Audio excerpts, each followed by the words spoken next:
बेटा last class में हमने रेजोनेंस के बारे में पढ़ा था, है ना, कुछ रिजल्ट हमने फाइंड आउट करे थे।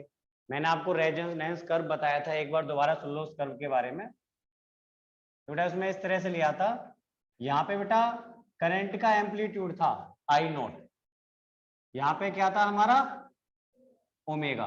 बेटा हमने देखा था जैसे जैसे हम फ्रीक्वेंसी बढ़ा रहे थे तो एक पर्टिकुलर फ्रीक्वेंसी तक तो लगातार करंट का एम्पलीट्यूड बढ़ा था, उसको हमने बोला था रेजोनेंट फ्रीक्वेंसी।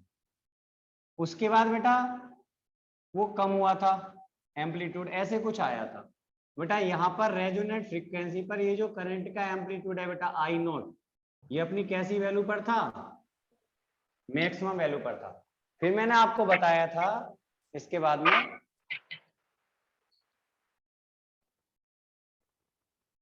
बेटा एक पर्टिकुलर फ्रीक्वेंसी हम ऐसी भी चूज कर सकते हैं, एक करंट सॉरी, जैसे माना बेटा ये मैंने करंट लिया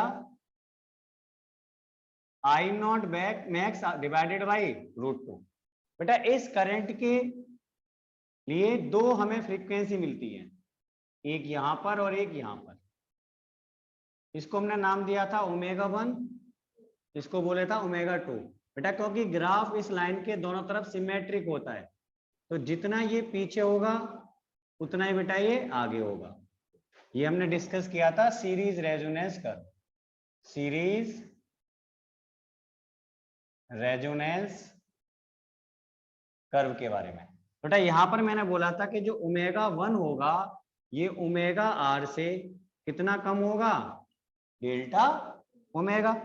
ठीक है बेटा, इसको हम क्या बोलते थे, lower side bend, lower side bend, short में बोल देते थे LSB।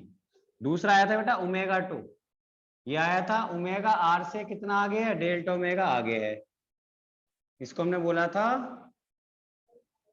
Upper side bend USB। बेटा उसके बाद नेक्स्ट आया था इनके बीच का बेटा गैप जो होता है जिसको हम बैंडविड्थ बोलते हैं। तो बैंडविड्थ होती है अपर साइड बैंड और लोअर साइड बैंड के बीच का गैप, वो आपको दिख रहा है बेटा कितना हो गया, 2 डेल्टा ओमेगा। ठीक है, ये सारा मैं लास्ट क्लास में डिस्कस कर चुका था। अब बेटा इससे रिलेटेड दो टर्म्स हम यूज करते हैं, एक तो हम यूज करते हैं इसकी शार्पनेस और एक बेटा आता है इसमें क्यू फैक्टर। तो दो टर्म्स यहां पर सीरीज रेजोनेंस कर्व से रिलेटेड अब हम डिस्कस करेंगे, ठीक है।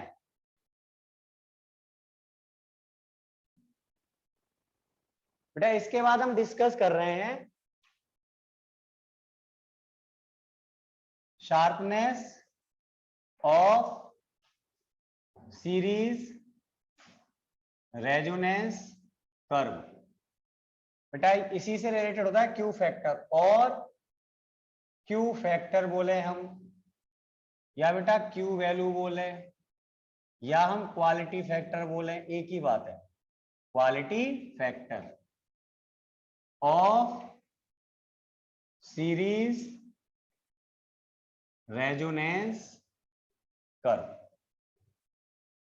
ये बेटा आप समझो इसे, जो है जैसे भाई ये सीरीज रेजोनेंस कर्व था, यहाँ पे करंट एम्पलीट्यूड ले रहे थे हम बेटा, इस तरीके से था ये कर्व, इस लाइन की सिमेट्रिक होता है ये, यहाँ पर फ्रीक्वेंसी होती है रेजोनेंट एंगुलर फ्रीक्वेंसी। बेटा ये मैक्सिमम एम्पलीट्यूड होता है यहाँ पर आई नॉट मैक्स।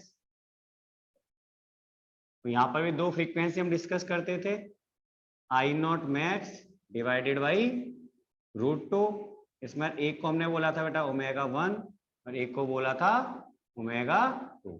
ये डेल्टा ओमेगा पीछे थी ω से, इधर डेल्टा ओमेगा आ गया। बेटा मैं इसकी डेफिनेशन दे रहा हूं कि क्वालिटी फैक्टर का मतलब क्या होता है।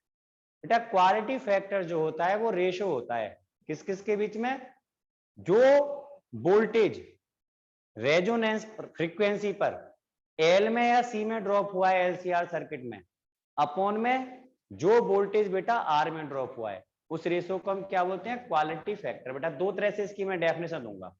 तो first definition, Q factor is defined as the ratio of voltage drop across L और सी, या बेटा एल को ले लो या सी को ले लो, to the voltage drop across R in LCR circuit, वो भी कब, at resonant frequency। सो बेटा हम यहां से कह सकते हैं जो Q फैक्टर है, बेटा समझने की कोशिश करना जरा एक मिनट।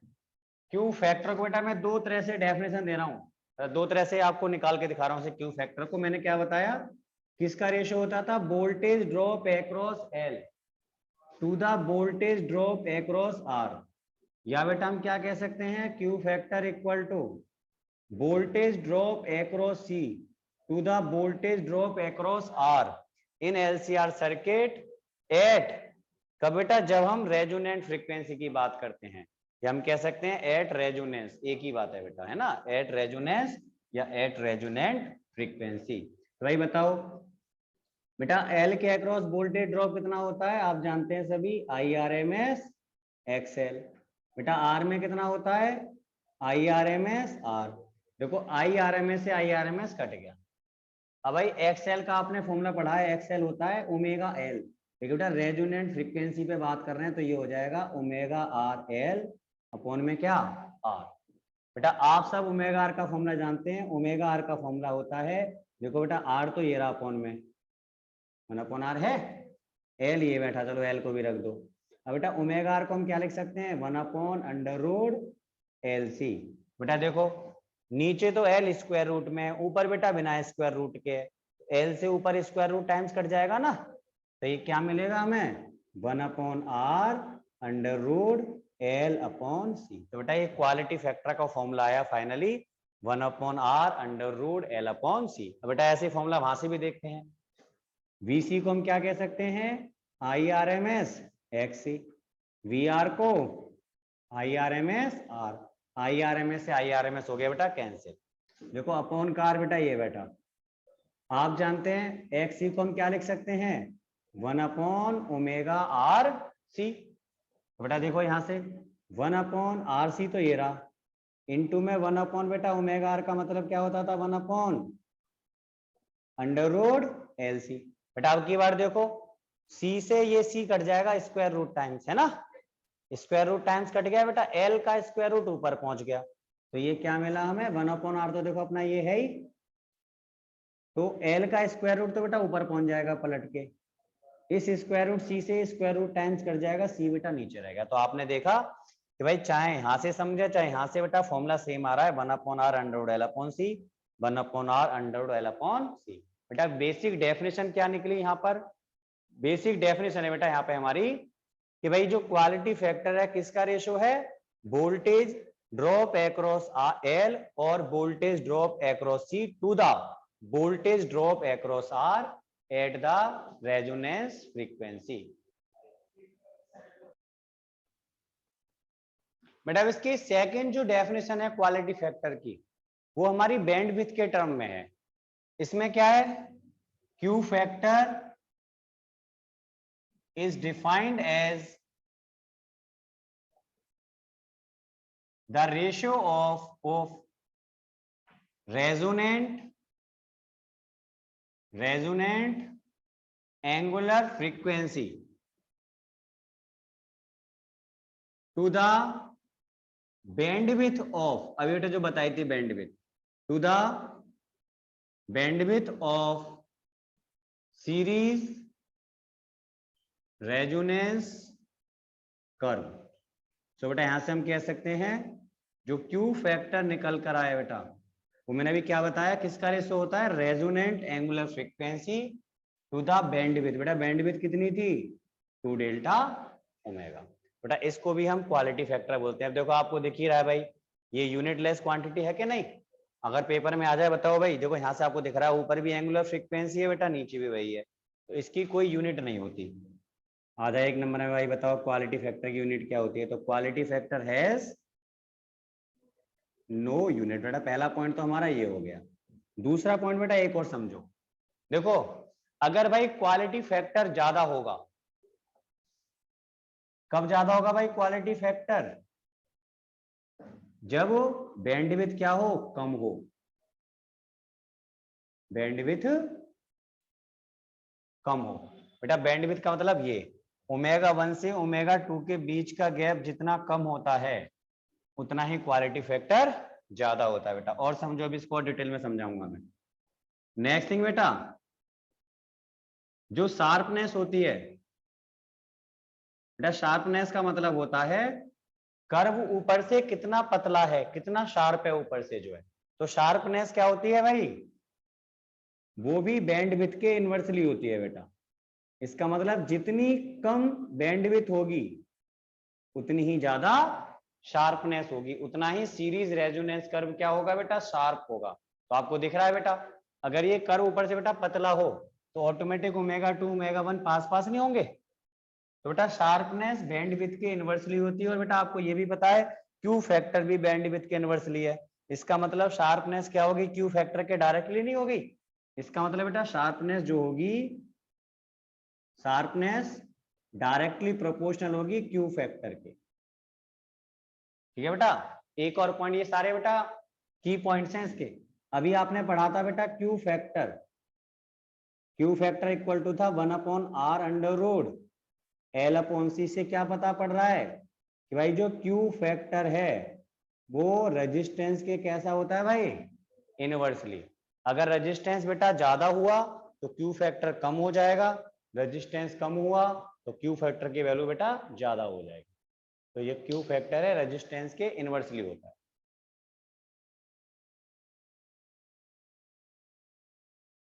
बेटा एक पॉइंट इसमें नोट में याद रखना, देखो अभी आपने क्यू फैक्टर के बेटा दो दो फॉर्मूले पढ़े थे। क्यू फैक्टर एक तो था 1/r under root L by C, एक था बेटा Q factor equal to omega R upon 2 delta omega. तो बेटा दोनों ही इसकी वैल्यू है, तो दोनों को हम इक्वल लिख सकते हैं कि नहीं? वैसे हम कह सकते हैं omega R upon 2 delta omega equal to हो गया 1/r under root L by C. ठीक है बेटा, अब इस ओमेगा आर को आप क्या लिख सकते हो, देखो 1/2 डेल्टा ओमेगा तो ये रहा, इस ओमेगा आर को हम लिख सकते हैं 1 under root L C equal to 1/r under root L upon C. बेटा आपको दिख रहा है देखो यहाँ पर ये सी भी स्क्वायर रूट में, नीचे भी सी स्क्वायर रूट में, तो काट सकते हैं सी से सी। तो यहां से मैं 2 डेल्टा ओमेगा निकालना चाह रहा हूं, तो अगर 2 डेल्टा ओमेगा बेटा इंटू में जाएगा, इधर से आर इंटू में जाएगा, तो 2 डेल्टा ओमेगा क्या हो गया हमारा, आर अपॉन बेटा अंडर रूट एल, और अंडर रूट एल मिलके क्या हो जाएगा, एल। बेटा एक ये भी फॉर्मूला मिल गया बैंडविड्थ का। अगर मैं यहां से डेल्टा ओमेगा बोलूं तो वो क्या हो जाएगा, आर अपॉन 2एल। बेटा आपसे कोई बोले बताओ भाई लोअर साइड बैंड क्या होगी ओमेगा 1, तो आपने पढ़ा था ओमेगा 1 क्या था बेटा हमारा, omega R minus delta omega. Omega R minus बेटा डेल्टा ओमेगा का मतलब क्या हो गया, एक तरह से आर बाई 12। ऐसे बेटा आपसे कोई बोले ओमेगा 2 बताओ, ओमेगा आर से डेल्टा ओमेगा ज्यादा, तो ये हो जाएगा omega R plus R upon 12। केवल मैंने आपको नॉलेज के लिए बता दिया है कि अगर हमें आर और एल पता हो बेटा एलसीआर सर्किट में, आपसे बोले बताओ भाई बैंडविड्थ कितनी है, तो बेटा वो आर अपॉन एल के बराबर होगी। तो आपको ये भी चीजें अगर याद हो जाए तो अच्छी बात। बेटा रेजोनेंस पे बेस्ड एक टॉपिक है ट्यूनिंग ऑफ रेडियो। बेटा रेडियो में जो हम ट्यूनिंग करते हैं, जो वॉल्यूम को बेटा चेंज करते रहते हैं स्टेशन मैच करने के लिए, तो अगर जो बेटा बैंडविड्थ है, अगर रेडियो के जो सर्किट है उसमें भी एक्चुअल में एलसीआर सर्किट होता है, अगर हम बेटा उसके लिए बैंडविड्थ को अगर कम हो सर्किट की, तो हम कम रेंज में एक पर्टिकुलर गिवन रेंज में फ्रीक्वेंसी की ज्यादा स्टेशंस को सुन सकते हैं। इसलिए बेटा शार्पनेस का ज्यादा होना अच्छा होता है। ठीक है, तो वही मैं बात लिख रहा हूं यहाँ पर, ट्यूनिंग ऑफ रेडियो कह सकते हैं इफ बैंडविड्थ, या हम शार्पनेस कह सकते हैं if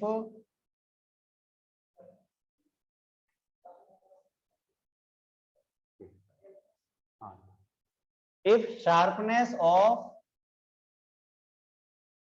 LCR circuit in radio is more, it means bandwidth is less, then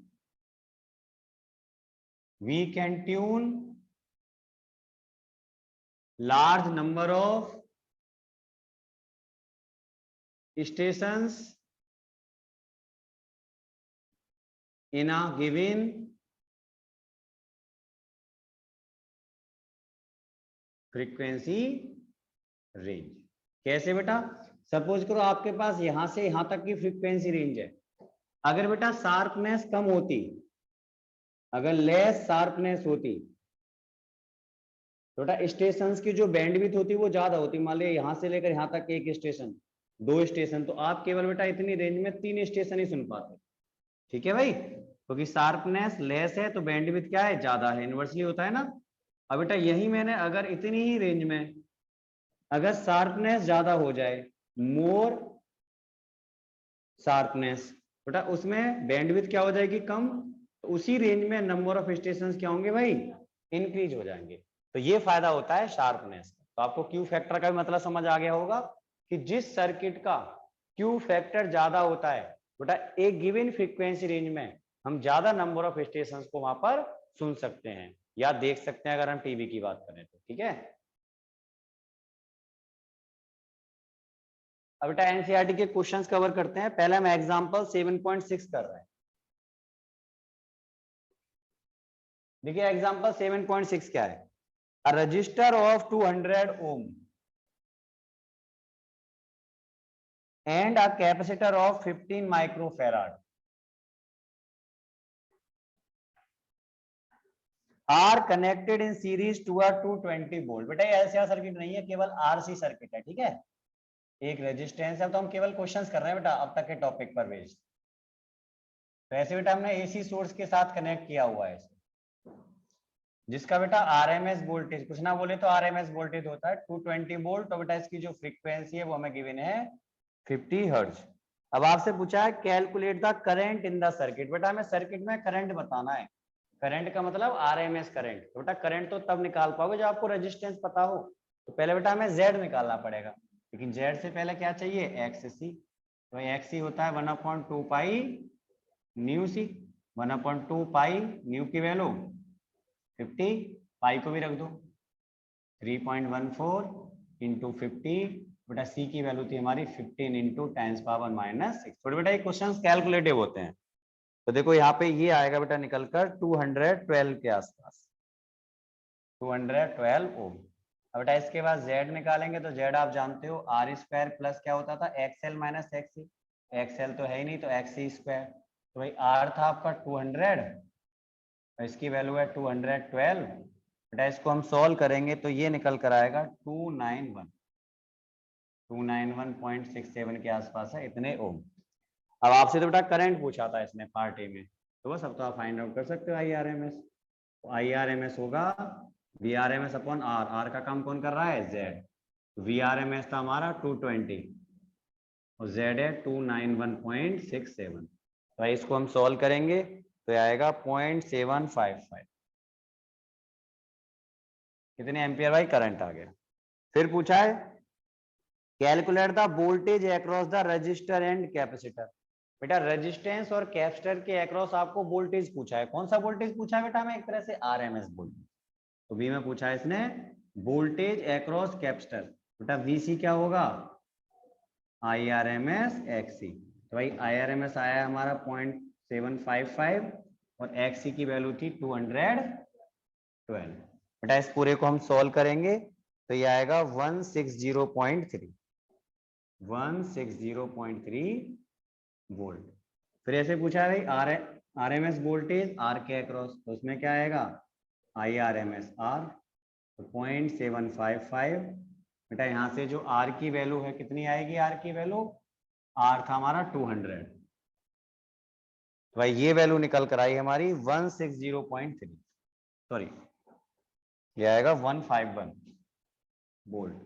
आपसे बेटा ये क्वेश्चन पूछा है क्या VR और VC इसके बराबर है VRMS के, तो देखो जरा ध्यान से, VR प्लस VC, भाई VR कितना हमारा 151, VC कितना है 160.3, तो यहाँ से आ गया 0.3, यहाँ 1, 1 और 3, बेटा इतने वोल्ट आया। क्या ये VRMS के बराबर दिख रहा है आपको? नहीं दिख रहा, क्योंकि VRMS तो 220 है। फिर पूछा ऐसा क्यों है, क्योंकि बेटा हमने फॉर्मूला पढ़ा था एक्चुअल में VRMS का वेक्टर किसके बराबर होता था? VRMS vector, VR vector plus VC vector, जिससे बेटा फॉर्मूला क्या बनता है फाइनली, सो हमें VRMS मिलेगा बेटा इससे सॉल्व करने पर under root VR square plus VC square. आपको अगर कम समझ आया हो तो बेटा मैं फेजर से आपको याद दिला दूं।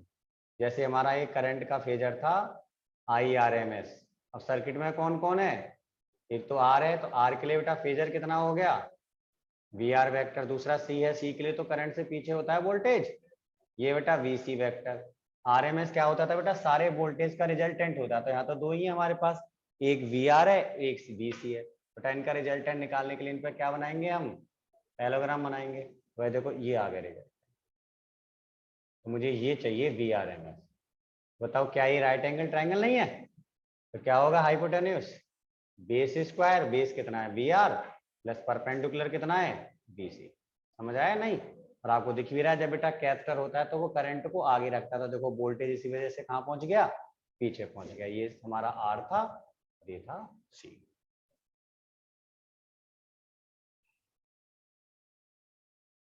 बेटा एग्जांपल 7.8 डिस्कस करते हैं इसका। देखो इस क्वेश्चन में बोला है अ साइनोसॉइडल वोल्टेज, बेटा जो साइन की फॉर्म में ऐसे ग्राफ होता है ना, साइन कॉस का, इसको हम साइनोसॉइडल ग्राफ बोलते हैं। इसका मतलब ये अल्टरनेटिंग वोल्टेज करंट की बात कर रहा है, ठीक है। A sinusoidal voltage of peak value, बेटा यहाँ पे आपको वोल्टेज की पीक वैल्यू दी है, इसका मतलब V0 दे रखा है 283 volt and frequency 50 hertz is applied to series LCR circuit in which, बेटा आपको सीरीज LCR सर्किट दे रखा है, उसमें R है, L है और C है, ये बेटा AC सोर्स था, तो आपको इनकी वैल्यू बता रखी है कि जो R है वो तो है 3 ओम,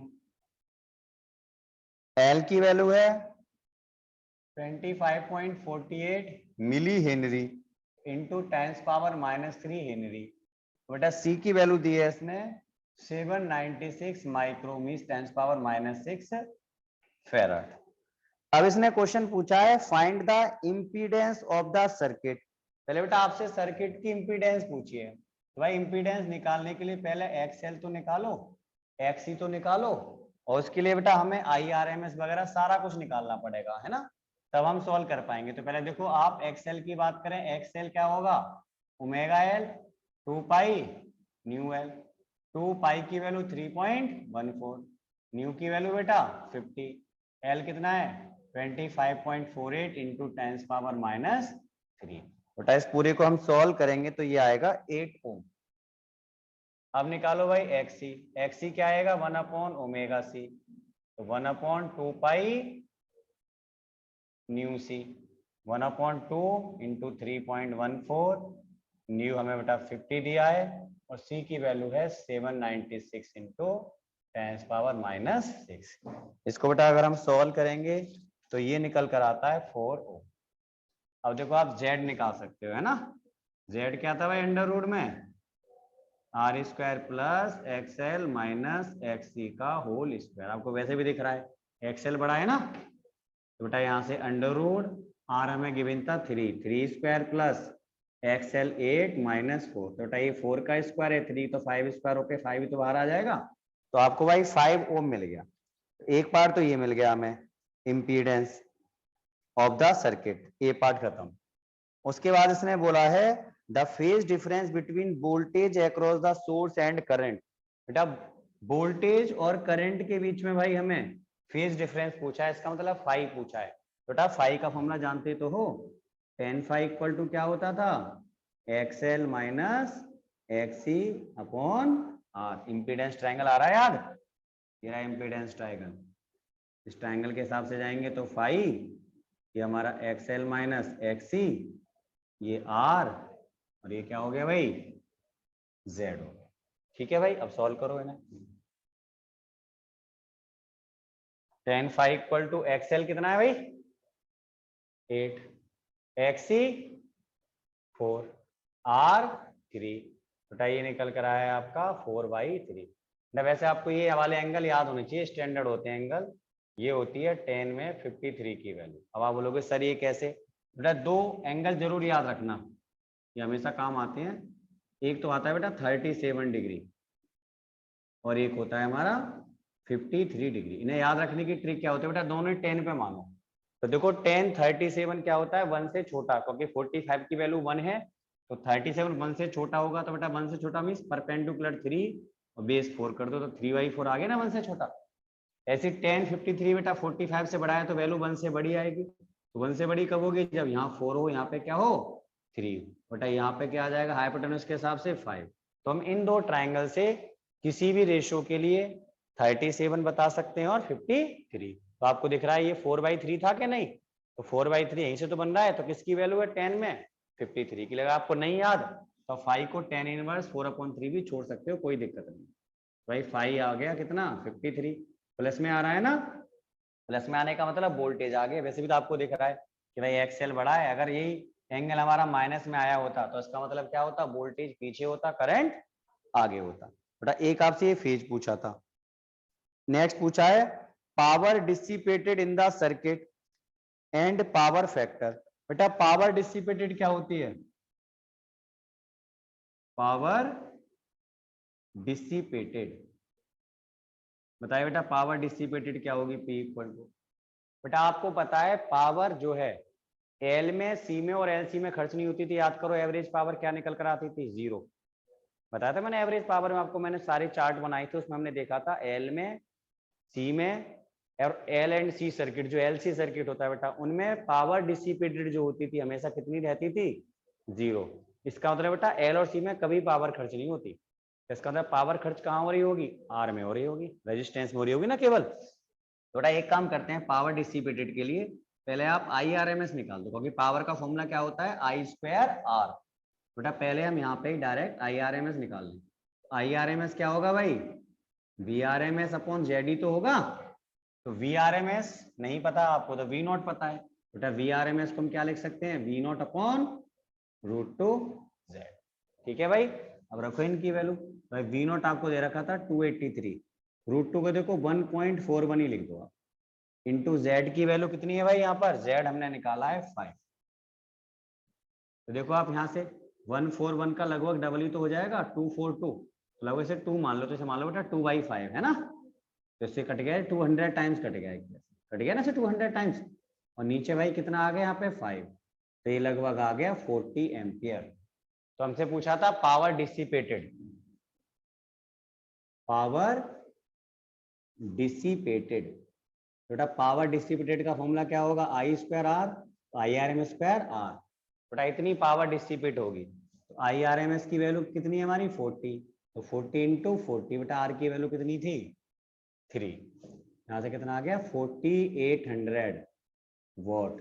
भाई इतनी पावर डिसिपेट होगी। उसके बाद में इसने बेटा ये और पूछा है पावर फैक्टर। देखो मैं यहाँ पे कर दे रहा हूँ साइड में, लास्ट में बेटा हमारा इसमें पार्ट कौन सा था, इसमें D, पावर फैक्टर। बेटा इम्पीडेंस ट्रायंगल देखो, पावर फैक्टर को हम cos फाई कहते थे कि नहीं, cos फाई क्या होगा भाई R/Z।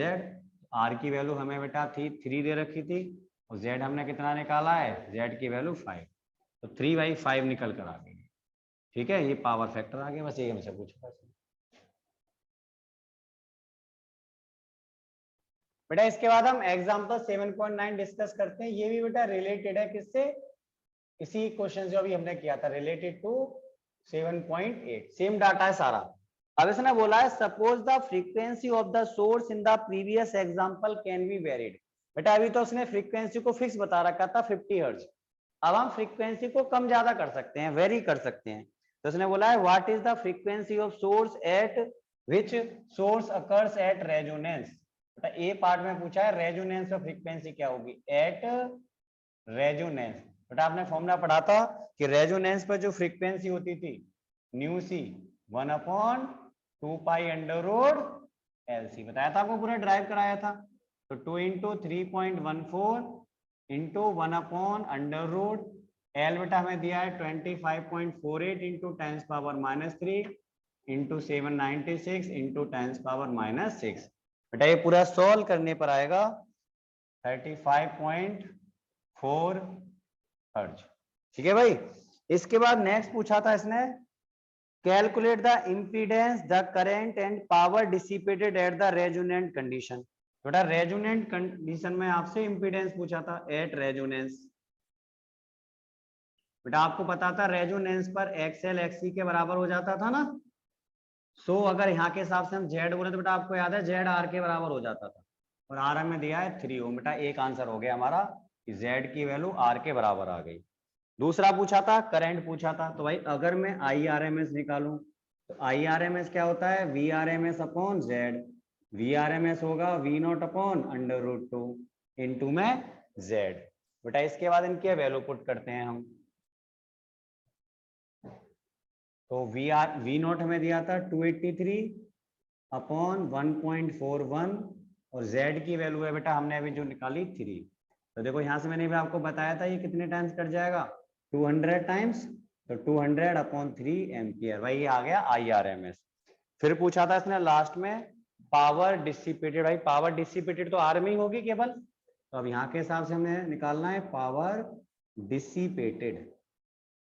भाई जो पावर डिसिपेटेड होगी वो इक्वल होगी IRMS²। बेटा L में C में तो पावर डिसिपेट होती नहीं है, तो R में होगी।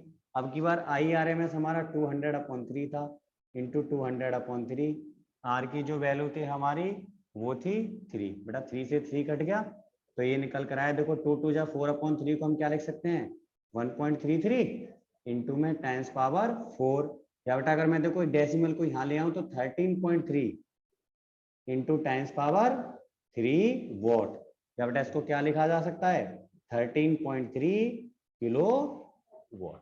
इतनी बेटा पावर डिसिपेट होगी। ठीक है बेटा, ये आपका याद रखना है पुराने क्वेश्चन का सारा, तो आपको बस यहाँ तक हमें सॉल्यूशन देना था। ये हमारे नेक्स्ट वाले पार्ट का सॉल्यूशन।